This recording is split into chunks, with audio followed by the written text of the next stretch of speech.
All right, for this practice problem, we're going to do number 38. And for number 38, we need to explain something that wasn't explained before. It's the idea of compounded interest. To understand compounded interest, you need to understand regular interest.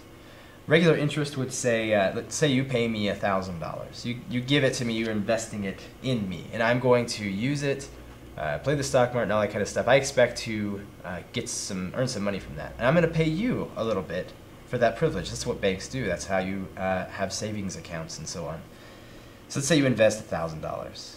Simple interest would say, well, every year I will, if the interest is 10%, I'll pay you 10%.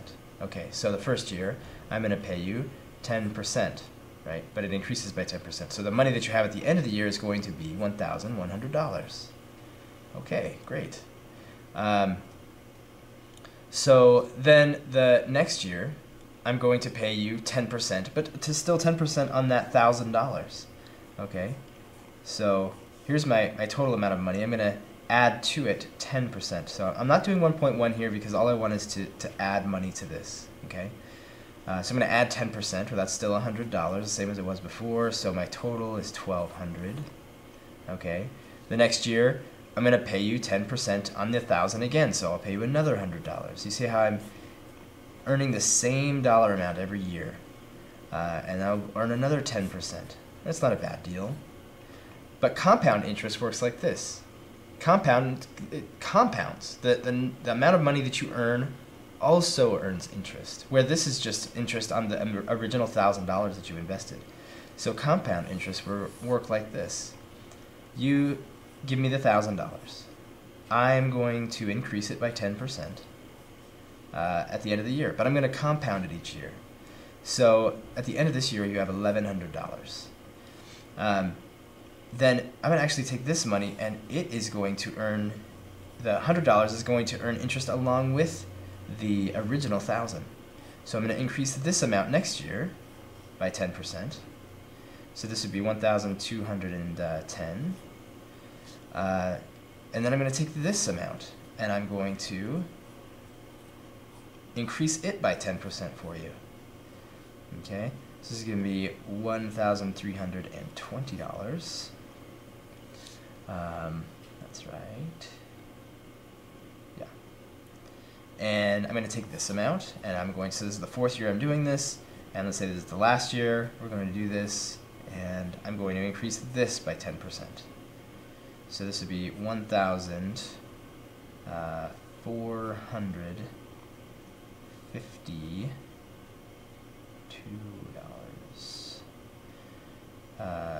Just want to double check and make sure that's right. Yeah. Okay, so that's how compound interest works. I pay you interest not only on the money you invested, but even the money that I paid you. That's the difference between simple and compound interest. There's a formula for this. We don't have to do this over and over.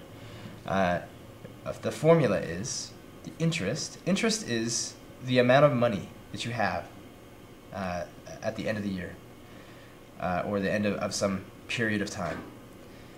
This is equal to P, that's your principal. Principal is the initial amount that you invest. That's 1 plus R, where that's the rate. That's the 10% over N. Now, N is the number of times. In our example, I only paid you interest on your account once a year. But what if you do it, you compound it twice a year, 3 times a year, 4 times a year, so on. Then this would change. So let's take a look at 38 and see what we're talking about here. So 38 gives us several different scenarios. It says you want to have $3,000 in your savings account after 3 years. So that's what we want to have at the end. We don't know how much we're investing. That's what we're going to figure out. So the amount that you have after 3 years is $3,000. Now, how much you invest depends on how much the percentage is. If the percentage is really crazy high, if it's 3,000%, then you only need to invest like 3 cents. And so that would be great. But if it were 2% or 3%, you'd have to invest more. So that's what these 3 scenarios are. So remember that the formula is the amount that you have made plus the amount that you invested originally, so the amount of money that you have. That's your original amount that you invested times 1 plus the rate, whatever the savings account pays, over the number of times that you're going to compound it per year to the nt, where t is the number of years that you're investing. Okay, so for part A, for all of these, how much money do I want to have? You know, what is I? I is the amount of money that I have at the end of this whole adventure. So 3,000, that's the amount of dollars that I want to have. How much do I invest? I don't know, that's what we're looking for. 1 plus, okay, so I mean, this is going to be the same for every problem. I haven't even looked at part A, and I know what I want to have $3,000 at the end of 3 years. I don't know my principal for any of these. I don't know the amount I'm investing. I do know it's going to be 1 plus, now I need to know the rate. The rate is 2.25, so that's 0.0225, right? That's 2.25% in decimal form. Okay, over the number of times we're going to compound it each year. So this says we're going to compound it quarterly. Quarter, there's 4 quarters in a dollar, so 4, a fourth. So every 3 months, basically. So 4 times a year. It's going to get compounded 4 times that year to the 4 times a year you're compounding it times 3 years. All right, but I want to know the principal. To start with, though, you can go ahead and find out what this decimal here is. So I go to the calculator, I do 1 plus 0.0225 divided by 4, take that whole number there and I raise it to the 12th power, and that is 1.07, and I'm multiplying that by p. So this thing right here is 1.07, I'm multiplying that by p. Okay? So that's what's going to happen after 3 years. I'm going to basically increase by 7%.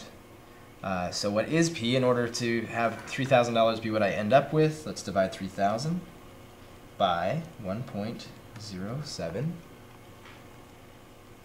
So I should invest $2,803.74, just to be sure. Okay. The process is very similar for these other ones. I want to have $3,000 when I'm done. I don't know how much I'm going to invest.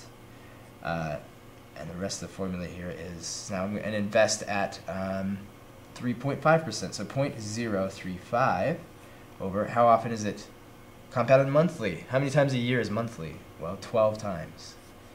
The 12 times 4. Okay? So I have 3,000 is equal to, what's this number? Let's find out. 1 plus 0.035 divided by 12. Take that number all together, raise it to the 48. That's 1.15. 1.15 P. So if I want to know how much P should be, I need to divide 3,000 by 1.15. And that's 2,608 and 70 cents, just to be safe. 2,608 and 70 cents. Last one, C. Again, I'm going to have $3,000. I don't know how much I'm investing yet. 1 plus the rate, which is 0.04, that's 4%, over compounded yearly, once a year. So over 1 to the 1 times 3. Okay, you're getting a better interest rate, but you're not compounding as often. So let's see how that affects things. So 1 plus 0.04. Take that to the 3rd power. That's 1.12. Okay, so how much should we invest? Divide 3,000 by 1.12. And you should invest $2,678.57. Okay, so here you see you get a better interest rate, but it's compounded only once a year. Here you have a slightly lower interest rate, but they compound it every single month. Okay, they're paying you just a little bit of that percentage each month and compounding it and paying on the money that they're even paying you. So you can see the advantage of compound interest over simple interest, and more compounding per year versus just once a year. Okay, So I hope that was helpful. I'll see you next time.